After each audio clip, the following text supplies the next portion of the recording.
ಹಿಂದಿನ ತರಗತಿಯಲ್ಲಿ ನಾನು ಬೇಡಿಕೆಯ ನಿಯಮದ ಪರಿಕಲ್ಪನೆಯ ಬಗ್ಗೆ ತಿಳಿಸಿದ್ದೆ. ಇಂದಿನ ಒಂದು ತರಗತಿಯಲ್ಲಿ ನಾನು ಬೇಡಿಕೆಯ ರೇಖೆಯೊಂದಿಗಿನ ಚಲನೆಗಳು ಮತ್ತು ಬೇಡಿಕೆಯ ರೇಖೆಯೊಂದಿಗಿನ ಪಲ್ಲಟಗಳ ಬಗ್ಗೆ ನಾವು ತಿಳಿಸ್ತೀನಿ. ನಿಮಗೆ ಬೇಡಿಕೆಯ ರೇಖೆಯೊಂದಿಗಿನ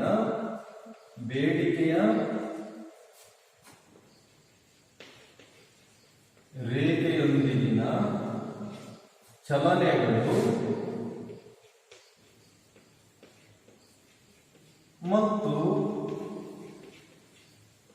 ಬೇಡಿಕೆಯ ರೇಖೆಯೊಂದಿಗಿನ ಪಲ್ಲಟಗಳು. ಬೇಡಿಕೆಯ ರೇಖೆಯೊಂದಿಗಿನ ಚಲನೆಗಳು ಮತ್ತು ಬೇಡಿಕೆಯ ರೇಖೆಯೊಂದಿಗಿನ ಪಲ್ಲಟಗಳು.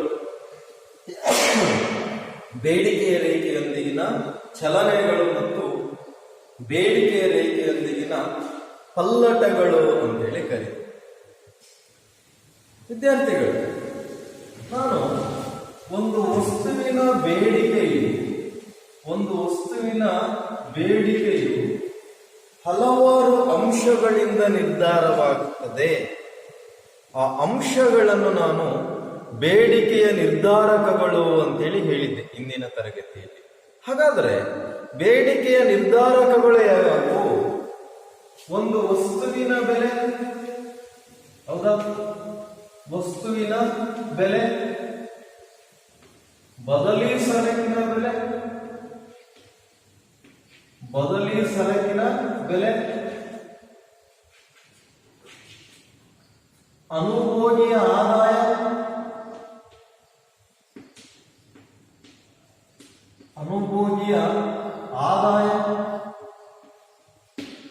ಮತ್ತು ಅನುಭೋಗಿಯ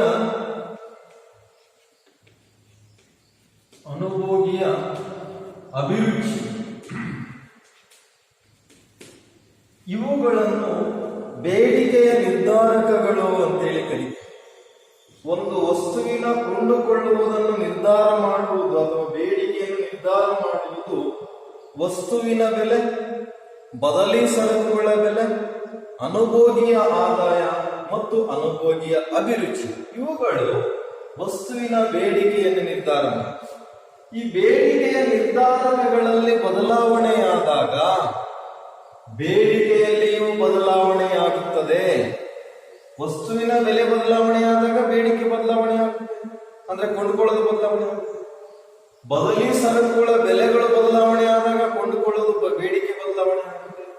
ಅನುಭೋಗಿಯ ಆದಾಯದಲ್ಲಿ ಬದಲಾವಣೆಯಾದಾಗ ಬೇಡಿಕೆಯಲ್ಲಿಯೂ ಬದಲಾವಣೆಯಾಗುತ್ತದೆ. ಅನುಭೋಗಿಯ ಅಭಿರುಚಿಯ ಆಯ್ಕೆಯಲ್ಲಿ ಬದಲಾವಣೆಯಾದಾಗ ಬೇಡಿಕೆಯಲ್ಲಿಯೂ ಬದಲಾವಣೆಯಾಗುತ್ತದೆ. ಇವುಗಳು ಬದಲಾವಣೆಯಾದಾಗ ಬೇಡಿಕೆಯಲ್ಲಿ ಬದಲಾಗುವುದರಿಂದಾಗಿ ಬೇಡಿಕೆಯ ರೇಖೆಯಲ್ಲಿಯೂ ಸಹ ಬದಲಾವಣೆಯಾಗುತ್ತದೆ. ಬೇಡಿಕೆಯ ನಿರ್ಧಾರಕಗಳಲ್ಲಿ ಬದಲಾವಣೆಯಾದಾಗ ಬೇಡಿಕೆಯ ರೇಖೆಯಲ್ಲಿಯೂ ಬದಲಾವಣೆಯಾಗುತ್ತೆ. ಹೆಚ್ಚು ಅಥವಾ ಎಡಭಾಗಕ್ಕೆ ಅಥವಾ ಬಲಭಾಗಕ್ಕೆ ಅವುಗಳು ಬದಲಾವಣೆ ಆಗಬಹುದು.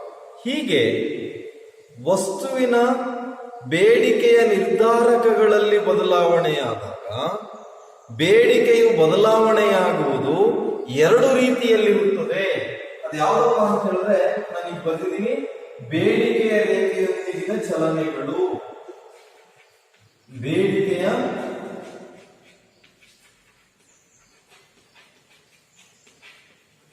ರೇಖೆಯೊಂದಿಗಿನ ಚಲನೆಗಳು. ಎರಡನೇದು ಬೇಡಿಕೆಯ ರೇಖೆಯೊಂದಿಗಿನ ಪಲ್ಲಟಗಳು. ಎರಡು ರೀತಿಯಲ್ಲಿ ಬದಲಾವಣೆ ಆಗುತ್ತೆ. ಇವುಗಳು ಬದಲಾವಣೆಯಾದಾಗ ಬೇಡಿಕೆಯಲ್ಲಿ, ಅದನ್ನು ನಾವು ಬೇಡಿಕೆಯ ರೇಖೆಯೊಂದಿಗಿನ ಚಲನೆಗಳು, ಬೇಡಿಕೆಯ ರೇಖೆಯೊಂದಿಗಿನ ಪಲ್ಲಟಗಳು ಅಂತ. ಮೊದಲನೇದಾಗಿ ಬೇಡಿಕೆಯ ರೇಖೆಯೊಂದಿಗಿನ ಚಲನೆಗಳು ಅಂದ್ರೆ ಮೂವ್ಮೆಂಟ್ಸ್ ಆಫ್ ಡಿಮಾಂಡ್ ಕರ್ವ್ಸ್ ಅಂತ ಹೇಳ್ತೇವೆ. ಅದು ಶಿಫ್ಟ್ಸ್ ಆಫ್ ಡಿಮಾಂಡ್ ಕರ್ವ್ಸ್ ಅಂತ ಹೇಳ್ತೇವೆ. Demand is determining by various factors such as prices of goods, related goods of price, consumer income, consumer tastes, etc. These are factors are determined by the demand. The determined by the demand from the factors of demand two ways. First one, movements of demand, and second one, shifts of demand ಅಂತ ಹೇಳಿ ಕರೀತೀವಿ. ಬೇಡಿಕೆ ಏರಿಕೆಯಲ್ಲಿನ ಚಲನೆಗಳು ಮತ್ತು ಪಲ್ಲಟ. ನೋಡ್ರಿ, ಇತರೆ ಅಂಶಗಳು ಸ್ಥಿರವಾಗಿದ್ದು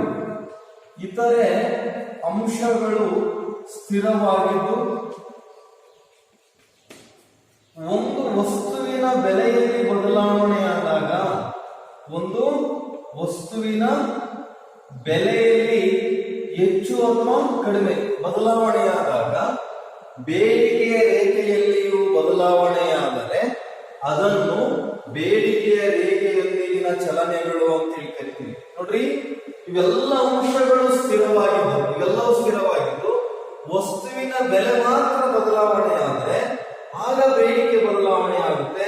ಅದನ್ನು ಬೇಡಿಕೆಯ ರೇಖೆಯೊಂದಿಗಿನ ಚಲನೆಗಳು ಅಂತ ಹೇಳಿ ಕರಿತೀವಿ. ಅಂದ್ರೆ ವಸ್ತುವಿನ ಬೆಲೆ ಕಡಿಮೆಯಾದಾಗ ಬೇಡಿಕೆ ಹೆಚ್ಚಾಗುತ್ತದೆ, ಬೆಲೆ ಹೆಚ್ಚಾದಾಗ ಬೇಡಿಕೆ ಕಡಿಮೆಯಾಗುತ್ತೆ. ಇದನ್ನು ಆಗ ಬೇಡಿಕೆಯ ರೇಖೆ ಬದಲಾವಣೆ ಆಗುತ್ತೆ. ಇದನ್ನು ಬೇಡಿಕೆಯ ರೇಖೆಯೊಂದಿಗಿನ ಚಲನೆಗಳು ಅಂತ ಹೇಳಿ ನಾವು ಕರಿತೀವಿ. ಇವೆಲ್ಲವೂ ಸ್ಥಿರವಾಗಿದ್ದು ಬೆಲೆ ಮಾತ್ರ ಬದಲಾವಣೆ ಆಗುತ್ತೆ. ಅದನ್ನ ಬೇಡಿಕೆಯ ರೇಖೆಯೊಂದಿಗಿನ ಚಲನೆಗಳು ಅಂತ ಹೇಳ್ತೀವಿ. ಇದನ್ನು ನಾವು ಒಂದು ರೇಖಾಚಿತ್ರದಲ್ಲಿ ತಿಳ್ಕೊಳ್ತೀವಿ.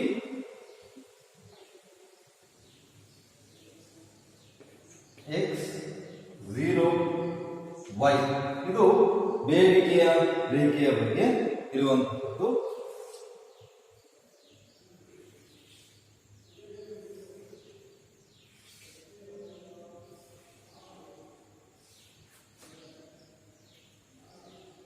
ಕೆಲವೊಂದು ಟಚ್ ಆಗಬೇಕು ರೇಖೆ ಡಿ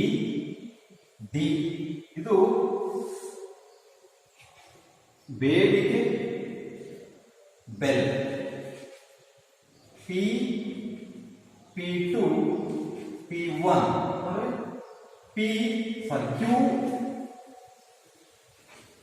Q2 Q1 ಈ ರೀತಿ ರಚನೆ ಮಾಡಬೇಕಾಗುತ್ತೆ. ಇಲ್ಲಿ OX ಅಕ್ಷದಲ್ಲಿ ಬೇಡಿಕೆಯನ್ನು, OY ಅಕ್ಷದಲ್ಲಿ ಬೆಲೆಯನ್ನು ಸೂಚಿಸಲಾಗಿದೆ.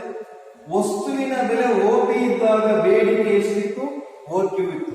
ಈಗ ಬೆಲೆ OP ಇಂದ OP2ಗೆ ಹೆಚ್ಚಾದಾಗ ಬೇಡಿಕೆಯು OQ ಇಂದ OQ2ಗೆ ಕಡಿಮೆಯಾಗುತ್ತದೆ. ಬೆಲೆ ಹೆಚ್ಚಾದಾಗ ಬೇಡಿಕೆ ಏನಾಗಿದೆ? ಕಡಿಮೆಯಾಗಿದೆ. ಹಾಗಾಗಿ ಈ ಬೆಲೆ ಹೆಚ್ಚಾದಾಗ ಬೇಡಿಕೆ ಕಡಿಮೆ ಆಗೋದ್ರಿಂದಾಗಿದ್ದು ಈ ರೀತಿ ಚಲಿಸುತ್ತೆ. ಅದೇ ರೀತಿ ಬೆಲೆಯು OP ಇಂದ OP1ಗೆ ಕಡಿಮೆ ಆದಾಗ, ಈ ರೀತಿ ಬೇಡಿಕೆ ಕಡಿಮೆ ಆಗುತ್ತೆ, ಇದು ಹೆಚ್ಚಾಗುತ್ತೆ. ಬೆಲೆಯು OP ಇಂದ OP1ಗೆ ಕಡಿಮೆ ಆದಾಗ ಬೇಡಿಕೆಯು OQ ಇಂದ OQ1ಗೆ ಹೆಚ್ಚಾಗುತ್ತೆ. ಇಲ್ಲಿ ಕಡಿಮೆ ಆದಾಗ ಬೇಡಿಕೆ OQ1ಗೆ ಹೆಚ್ಚಾಗುತ್ತೆ. ಇದನ್ನ ಈ ರೀತಿ ತಿಳಿಸ್ತೀವಿ. ಏನು ಇಲ್ಲಿ ಬೆಲೆಯಲ್ಲಿ ಬದಲಾವಣೆಯಾದಾಗ ಬೇಡಿಕೆಯ ರೇಖೆಯಲ್ಲಿ ಎಡಭಾಗಕ್ಕೆ ಬಲಭಾಗಕ್ಕೆ ನಾವು ಚಲಿಸ್ತೀವೋ ಇದನ್ನು ಬೇಡಿಕೆಯ ರೇಖೆಯೊಂದಿಗಿನ ಚಲನೆಗಳು ಅಂತ ಹೇಳ್ತೇವೆ. ನೆಕ್ಸ್ಟ್ ಬೇಡಿಕೆಯ ರೇಖೆಯೊಂದಿಗಿನ ಪಲ್ಲಟಗಳಿಗೆ ನಾವು ಹೋಗ್ತೀವಿ. ಇದಕ್ಕೆ ವಿರುದ್ಧವಾದಂತಹದ್ದೇ ಬೇಡಿಕೆಯ ರೇಖೆಯಲ್ಲಿನ ಪಲ್ಲಟಗಳು, ಶಿಫ್ಟ್ಸ್ ಆಫ್ ಡಿಮಾಂಡ್ ಕರ್ವ್ಸ್ ಅಂತ ಹೇಳ್ತೇವೆ. ಏನು ವಸ್ತುವಿನ ಬೆಲೆ ಸ್ಥಿರವಾಗಿದ್ದು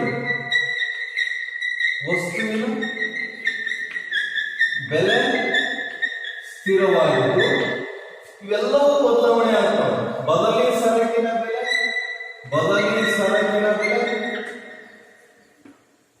ಅನುಭೋಗಿಯ ಆದಾಯ, ಅನುಭೋಗಿಯ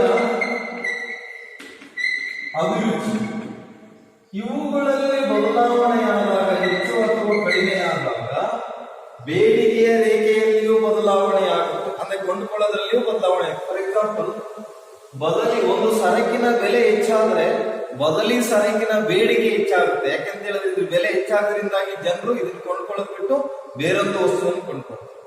ಒಂದು ಸರಕಿನ ಬೆಲೆ ಕಡಿಮೆ ಆದಾಗ ಅದರ ಬದಲಿ ಸರಕಿನ ಬೇಡಿಕೆ ಕಡಿಮೆ ಆಗುತ್ತೆ. ಯಾಕಂತ ಹೇಳಿದ್ರೆ ಈ ಸರಕಿನ ಬೆಲೆ ಕಡಿಮೆ ಇರೋದ್ರಿಂದಾಗಿ ಜನರು ಬೇರೆ ವಸ್ತುವನ್ನು ಕೊಂಡ್ಕೊಳ್ಳೋದು ಕಡಿಮೆ ಮಾಡಿ ಇದನ್ನ ಹೆಚ್ಚಾಗಿ ಕೊಂಡ್ಕೊಳ್ತಾರೆ. ಹಾಗಾಗಿ ಅದರ ಬೇಡಿಕೆ ಏನಾಗುತ್ತೆ, ಕಡಿಮೆ ಆಗುತ್ತೆ. ಅದೇ ರೀತಿ ಅನುಭೋಗಿಯ ಆದಾಯ ಹೆಚ್ಚಾದಾಗ ಜನರು ಹೆಚ್ಚು ವಸ್ತುಗಳನ್ನು ಕೊಂಡ್ಕೊಳ್ತಾರೆ. ಹಾಗಾಗಿ ಬೇಡಿಕೆ ಹೆಚ್ಚಾಗುತ್ತೆ. ಅನುಭೋಗಿಯ ಆದಾಯ ಕಡಿಮೆ ಇದ್ದಾಗ ವಸ್ತುಗಳನ್ನು ಜನರು ಕಡಿಮೆ ಪ್ರಮಾಣದಲ್ಲಿ ಕೊಂಡ್ಕೊಳ್ತಾರೆ. ಹಾಗಾಗಿ ಬೇಡಿಕೆ ಅನ್ನುವುದು ಕಡಿಮೆ ಆಗುತ್ತೆ. ಅನುಭೋಗಿ ಅಭಿರುಚಿ ಒಂದು ವಸ್ತು ಜನರಿಗೆ ಎಷ್ಟು ಇಷ್ಟ ಆದ್ರೆ ಆ ವಸ್ತುವನ್ನು ಹೆಚ್ಚಾಗಿ ಕೊಂಡ್ಕೊಳ್ತಾರೆ. ಆಗ ಆ ವಸ್ತುವಿಗೆ ಬೇಡಿಕೆ ಹೆಚ್ಚಾಗುತ್ತೆ. ಅದೇ ರೀತಿ ಅಭಿರುಚಿ ಕಡಿಮೆ ಇದ್ರೆ, ಆಯ್ಕೆ ಕಡಿಮೆ ಇದ್ರೆ, ಅದರಿಂದ ಟೇಸ್ಟ್ ಅವ್ರಿಗೆ ಸಿಗಲ್ಲ ಅಂತ ಹೇಳಿದ್ರೆ ಅದನ್ನ ಕಡಿಮೆ ಪ್ರಮಾಣದಲ್ಲಿ ಕೊಂಡ್ಕೊಳ್ತಾರೆ. ಆಗ ಅನುಭೋಗಿಗೆ ಅದರಿಂದ ದೊರೆಯುವಂತಹ ಒಂದು ಬೇಡಿಕೆ ಏನಾಗುತ್ತೆ, ಕಡಿಮೆ ಆಗುತ್ತೆ. ಹೀಗೆ ಬೆಲೆ ಸ್ಥಿರವಾಗಿದ್ದು ಇತರ ಅಂಶಗಳಲ್ಲಿ ಬದಲಾವಣೆ ಆದಾಗ ಬೇಡಿಕೆ ಬದಲಾವಣೆ ಆದಾಗ ಬೇಡಿಕೆಯ ಪಲ್ಲಟಗಳು ಅಂತ ಹೇಳ್ತೀವಿ. ಇದನ್ನ ಒಂದು ರೇಖಾಚಿತ್ರದ ಮೂಲಕ ನಾವು ಸೂಚಿಸ್ತೀವಿ. ಎಕ್ಸ್ 0 y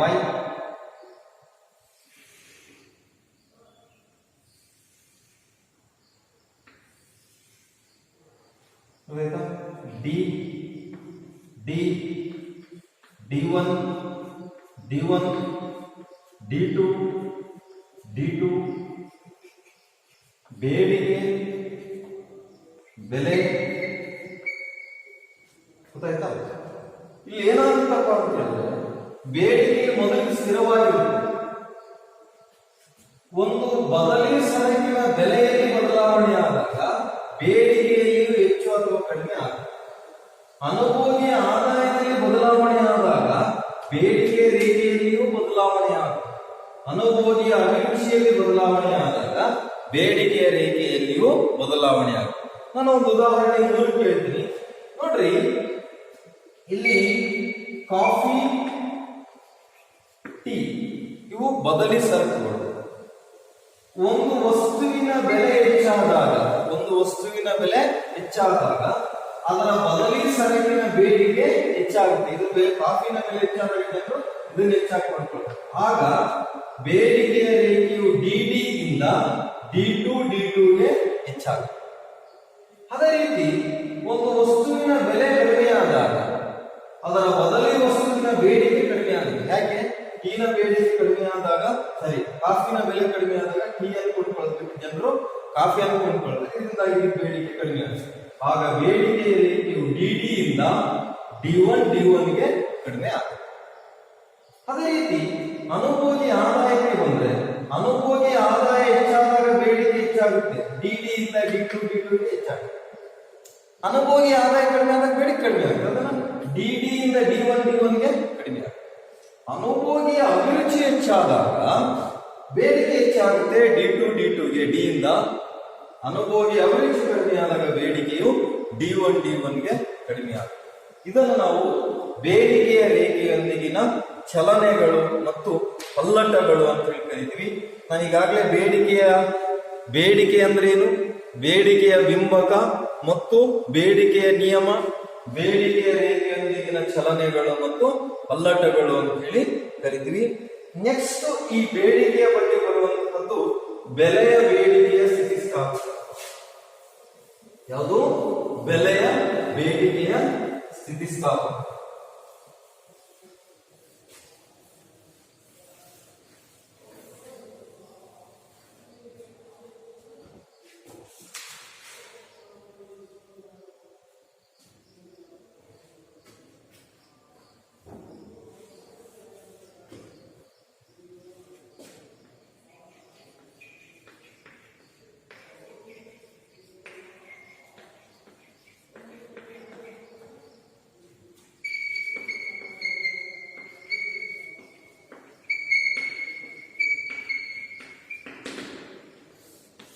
ಬೆಲೆಯ ಬೇಡಿಕೆಯ ಸ್ಥಿತಿಸ್ಥಾಪಕ.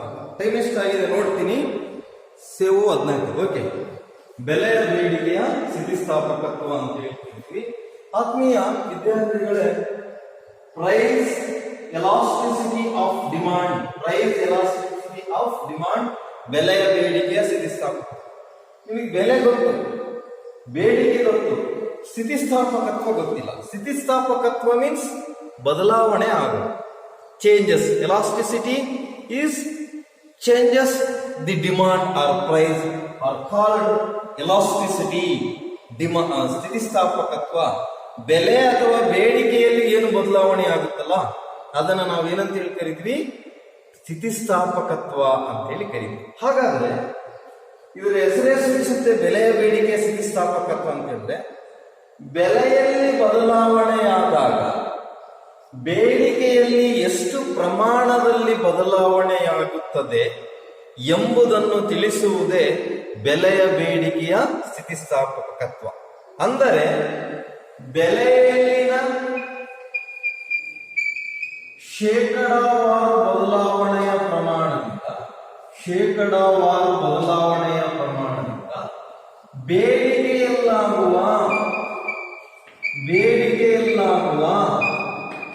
ಬೇಡಿಕೆಯಲ್ಲಾಗುವ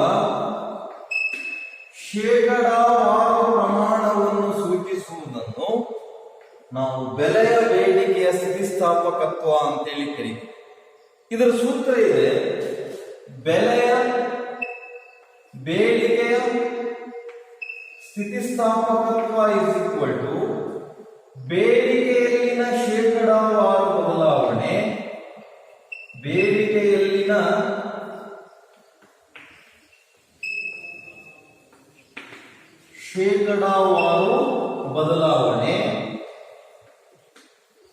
divided by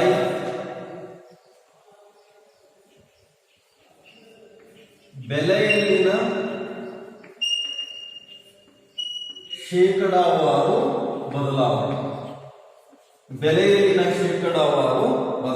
ಇದು ಬೆಲೆಯ ಬೇಡಿಕೆಯ ಸ್ಥಿತಿಸ್ಥಾಪಕತ್ವ ಸೂತ್ರ. ಇದನ್ನ ಇನ್ನೊಂದು ರೀತಿಯಲ್ಲಿ ನಾವು ಬರ್ಕೊಳ್ತೀವಿ: PED is equal to delta Q divided by delta P into P divided by Q.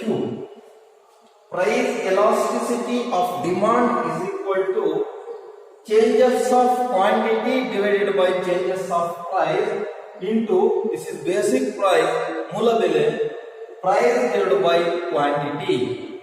This is the current year, this is the base year quantity of price and quantity of demand.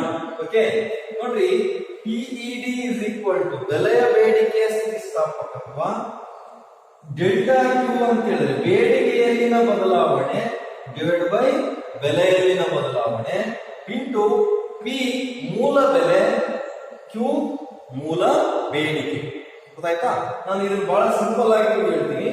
ಒಂದು ವಸ್ತುವಿನ ಬೆಲೆ 5 ರೂಪಾಯಿ ಇರುತ್ತೆ ಮೊದಲಿಗೆ. ಹಿಂದಿನ ವರ್ಷದಲ್ಲಿ 5 ರೂಪಾಯಿ ಬೆಲೆ ಇದ್ದಾಗ 10 ರೂಪಾಯಿ 10 ವಸ್ತುಗಳನ್ನು ಕೊಂಡುಕೊಳ್ತಾ ಇದೆ. ಇದು ಪಿ, ಇದು ಕ್ಯೂ, ಇದು first.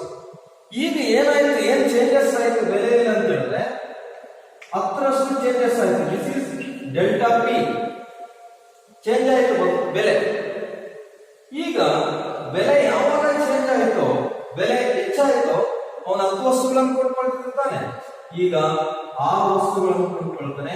This is delta Q. ಗೊತ್ತಾಯ್ತಾ? ಮೊದಲಿಗಿದ್ದಂತಹ ಬೆಲೆ ಏನಿದೆ, ಆಗ ಎಷ್ಟು ವಸ್ತುಗಳನ್ನು ಕೊಂಡ್ಕೊಳ್ತಿದ್ದ, ಈಗ ಬೆಲೆ ಎಷ್ಟು ಚೇಂಜ್ ಆಯ್ತು, ಎಷ್ಟು ವಸ್ತುಗಳನ್ನು ಕೊಂಡ್ಕೊಳ್ತಿದ್ದ.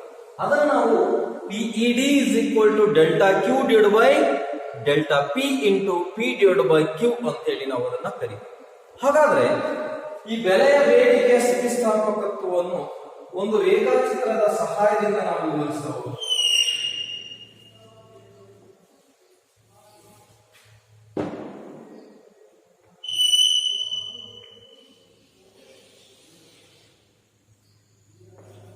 X 0 Y. This is the demand curve D. Here is the center point. This is center by.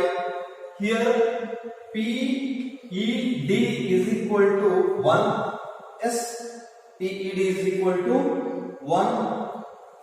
Here this point PED greater than 1 ಅಂದ್ರೆ ಬೆಲೆಗಿಂತ ಬೇಡಿಕೆ ಅನ್ನುವುದು ಇಲ್ಲಿ ಹೆಚ್ಚಾಗಿದೆ. ಇಲ್ಲಿ ಬೆಲೆ ತಿಳ್ಕೊಳ್ತೀವಿ, ಇಲ್ಲಿ ಚೇಂಜ್ ಆಗುತ್ತೆ. ಇದು ಸಾರಿ, ಇದು ಬೇಡಿಕೆ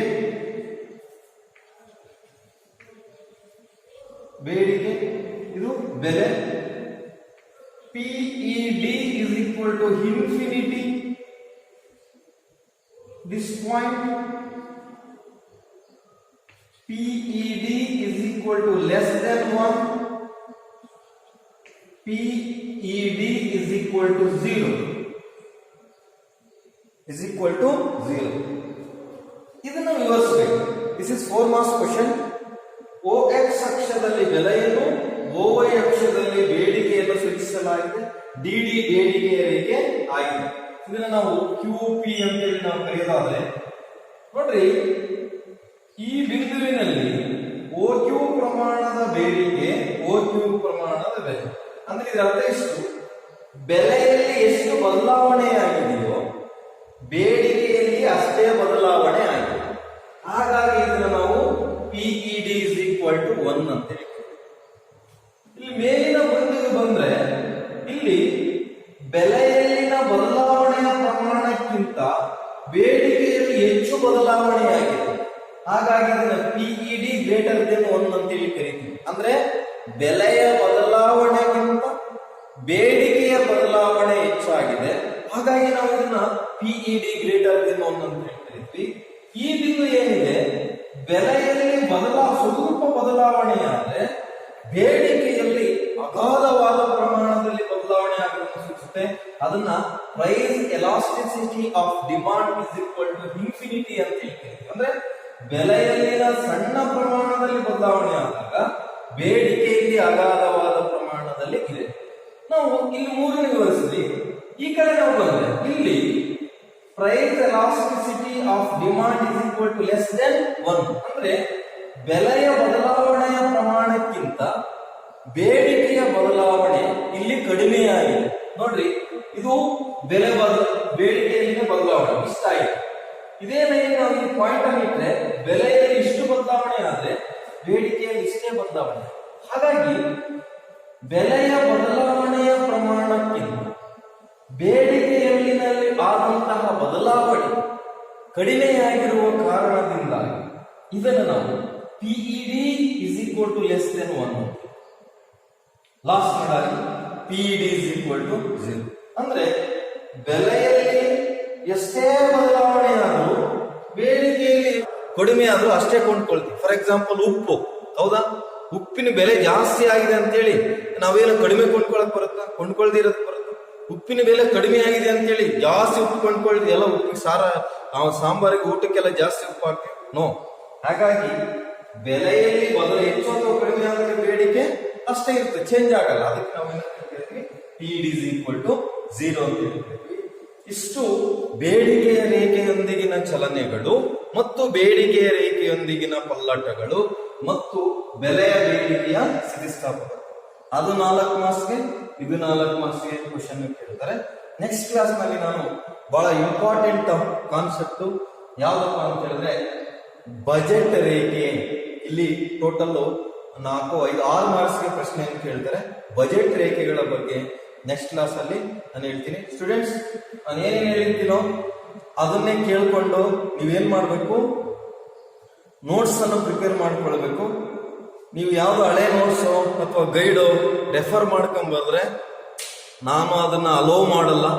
ತಿಳ್ಕೊಳ್ಬೇಕು ಕ್ಲೀನಾಗಿ. ನೀವು ನಾನು ಕಳಿಸಿರೋ ವಿಡಿಯೋಸ್ ಅನ್ನ ಎಲ್ಲರೂ ಸಹ ನೋಡ್ತಿಲ್ಲ, ಕೆಲವರೇ ನೋಡ್ತಿದ್ದೀರಿ.